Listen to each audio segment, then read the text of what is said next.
நான் முதல்ல இப்படி கையை காட்டினேன் இல்லையா, அதுதான் என்னுடைய 100வது படத்துக்கான ஷீல்டு. இப்படி கை கும்புற மாதிரி நீங்கள் கூட வந்துருந்தீங்க. அதுக்கு அதே தான் இப்போவும் நான் பெருமையோட ஒரு சிம்பலாக காட்ட விரும்புகிறேன். நன்றி, என்னை இந்த படம் தயாரிக்கும் வரை மார்க்கெட்டில் வச்சுருந்ததுக்கு. அதுக்கு இண்டஸ்ட்ரிக்கு நன்றி சொல்கிறேன் நான். ஏன்னா 50 வருஷத்துக்கு முன்னாடி நட்புன்னு சொன்னாங்க இல்லையா, அப்போ ஒரு 1-2 வருஷத்தில் 2 பேரும் ஈக்குவல் லெவலுக்கு வந்துட்டோம். அவர் ஆரம்பத்தில் ஒரு பிட் ரோலில் வந்தார். 2 வருஷத்தில் ஈக்குவல் 2 பேரும். இந்த ஃபோட்டோலாம் வந்துருச்சு இங்கே இருக்கிற. அப்போ நாங்கள் 2 பேரும் பாம்பேக்கு ஃப்ளைட்டில் போகிற வசதியும் வந்துருச்சு. 2 பேரும் ஃப்ளைட்டில் உட்காந்துருக்கோம். அப்போ நிறையா பேர் படத்துக்கு கேட்குறாங்க. 2 பேரும் ஒன்றா நடிச்சுக்கிட்டு இருக்கோம். குறைச்சிக்கலாமா ஒன்றா நடிக்கிறத, ஒரு பிஸ்கட்டை புட்டு கொடுக்குறாங்கங்கிறத, அந்த பேச்செல்லாம் எல்லாருக்கும் தெரியும். அப்போ நாங்கள் எடுத்த முடிவு என்னன்னா, நம்ம 2 பேரும் ஒரு படம் பண்ணோம். ஒன்று அதை நீங்கள் ப்ரொடியூஸ் பண்ணோம், இல்லை நான் ப்ரொடியூஸ் பண்ணோம். ஆமாம், அதுக்கு நல்ல கதை. அந்த ஃப்ளைட்லேயே பேசிக்கிட்டு போனோம், உங்களுக்கு ஞாபகம் இருக்குன்னு நினைக்கிறேன். அப்படி பேசிக்கிட்டே இருந்தோம். 40 வருஷம் கடந்துருச்சு. இங்கே மறுபடியும் ஒரு 3-4 வருஷத்துக்கு முன்னாடி இந்த ஆஃபீஸ் திறக்கும் போது இவரை தான் கூப்பிட்டேன் நான், வந்து திறந்து வைங்கன்னு. அப்போ இந்த மொட்டை மாடியில் நின்றுக்கிட்டு நாங்கள் பேசினோம், எப்போ பண்ணுறோம் நம்ம, எப்போ வேணால் பண்ணலான்னு. கதை கிடைக்கிற வரல தேடிக்கிட்டே இருந்தோம். இப்போ 2 படம் பண்ணுறோம். இது ஒன்று, இன்னொன்றும் பண்ணுறோம்.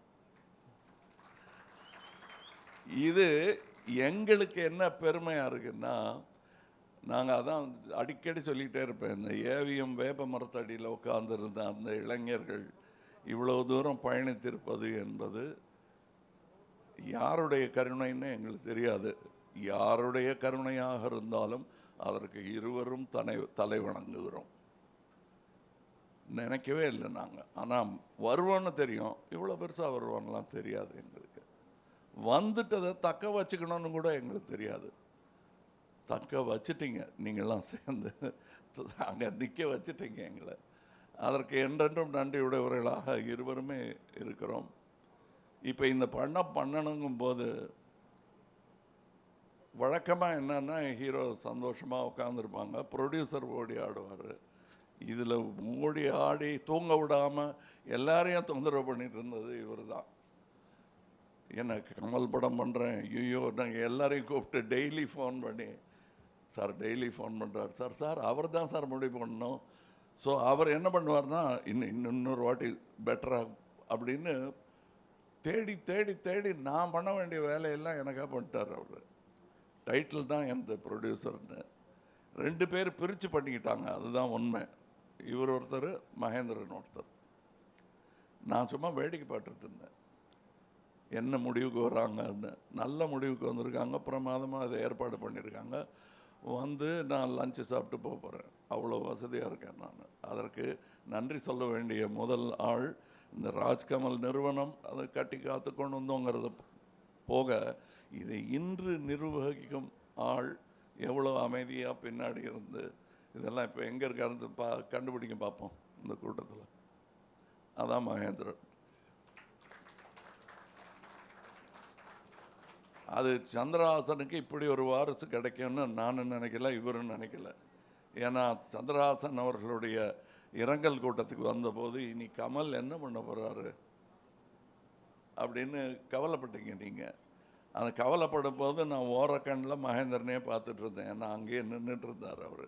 எனக்கு அப்போ தோணுச்சு, இன்னொரு சகோதரர் கிடைத்திருக்கிறார் என்று. அதை வருஷம் நிரூபிச்சுக்கிட்டே வர்றார் அவர்.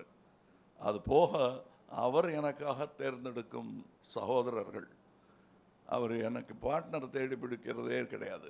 இன்னொரு சகோதரனை கொண்டு வந்து சேர்ப்பார் என்கிட்ட. அப்படி பல பேரை கொண்டு வந்திருக்காரு. சில பேரோட இன்னும் படம் பண்ண வேண்டிய பாக்கி இருக்குது. சில பேரோட சேர்ந்து தொழில் செய்திருக்கிறேன்.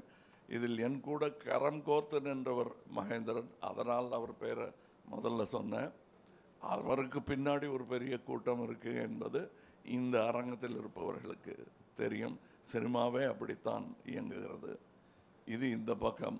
இப்பொழுது இந்த பலத்தையெல்லாம், இந்த திறமையெல்லாம் நம்பி அந்த இயக்குனரிடம் கொடுத்திருக்கிறோம். அது எவ்வளோ பெரிய பொறுப்பு அவருக்குங்கிறது அவருக்கும் தெரியும். அதை அவர் திறமையாக செய்யணும். பயமுறுத்தலைங்க. நீங்கள் வேறு ஏதோ மிரட்டுறோம். இது முதல் நாளாவதுமா இப்படி மிரட்டுறாங்களேன்னு நினச்சிடக்கூடாது. உங்களுக்கு இவ்வளோ பக்கபலம் இருக்கிறது என்பதை உங்களை தைரியத்துக்காக சொல்கிறேன்னு வச்சுக்கோங்க. நீங்கள் மற்றபடி எங்கள் கதாசிரியராகட்டும், இங்கே வாழ்த்த வந்திருக்கிற எல்லாருமே பெரிய ஆளுங்க, எல்லாருமே சாதனையாளர்கள். எங்கள் படத்தின் கதாநாயகிகள் இங்கே இருக்கிறார்கள். சிம்ரன் அவர் கூட நடிச்சிருக்காங்க, என் கூட நடிச்சிருக்காங்க. இவங்களுக்கு அது ஒரு பெரிய அற்புதமான வாய்ப்பு. வருக. அப்புறம் அனிருத் பற்றி சொல்லணும். அவர் மியூசிக் சினிமாவுக்கு மட்டும் இல்லை, இப்போ ஃபுட்பாலுக்கெல்லாம் கூட போடுறாங்க. ஸோ இன்டர்நேஷ்னல் ஆகிட்டார். ராஜ்கமல் ஃபிலிம்ஸ் இன்டர்நேஷ்னல் ஒரு இன்டர்நேஷ்னல் மியூசிக் டைரக்டர் அனிருத் அவர்களை போடுவதில் எங்களுக்கு பெரிய பெருமை தான்.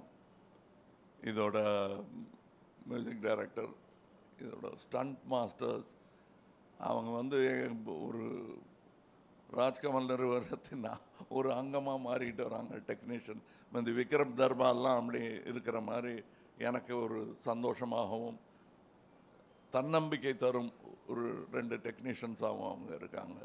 இந்த படத்தோட சினிமாட்டோகிராஃபர் இயக்குனருடன் ஏற்கனவே வேலை பார்த்திருக்கிறார். இவங்கள்லாம் செய்து தரப்போகும் வெற்றியை எதிர்பார்த்து கொண்டிருக்கிறோம் நாங்கள். இப்பொழுது நல்ல படங்கள், சிறப்பாக ஓடும் படங்கள், சிறப்பாக தயாரிக்கப்பட்ட படங்கள் இந்த இண்டஸ்ட்ரிக்கு ரொம்ப தேவை. அதை பற்றி நானும் வெறும் பேசிகிட்டு இருந்தோம். எங்களுக்கும் பொறுப்பு ஜாஸ்தியாக இருக்கிறது. அதாவது எந்த படமாக இருந்தாலும் நல்லா ஓடணுங்கிற வாழ்த்துற வயது எங்கள் இருவருக்கும் வந்துவிட்டது. அதனால் எல்லா படமும் நல்லா ஓடணும். முக்கியமாக இந்த படம், ஏன்னா முதலீடு பண்ணியிருக்காங்க, அதனால் இந்த படம் ஓடணும். ஆனால் எல்லா படமும் நல்லா இருந்தால் தான், ஈக்கோ சிஸ்டம் நல்லா இருந்தால் தான் எல்லோரும் இந்த மாதிரி பல விழாக்கள் அட்டன் பண்ண முடியும். அதற்கான வாழ்த்துக்களையும் இங்கே தெரிவித்துக் கொள்கிறேன். வேறு யாரையாவது விட்டுருந்தேன்னா அதை எடுத்து யாராவது பேசிடுவாங்கன்னு நினைக்கிறேன். நன்றி. இங்கே நல்ல குட் வைப்ஸ்ன்னுவாங்கல்ல, அந்த மாதிரி everybody is happy, everybody is wishing us well. அது தெரியுது எனக்கு, அவருக்கும் அது தெரிஞ்சிருக்கும்னு நினைக்கிறேன். நன்றி, வணக்கம். அடுத்து உங்கள் சூப்பர் ஸ்டார் பேசுவார் அப்படின்னு நினைக்கிறேன். அவர் சொல்லட்டும், கோபி சொல்லட்டும்.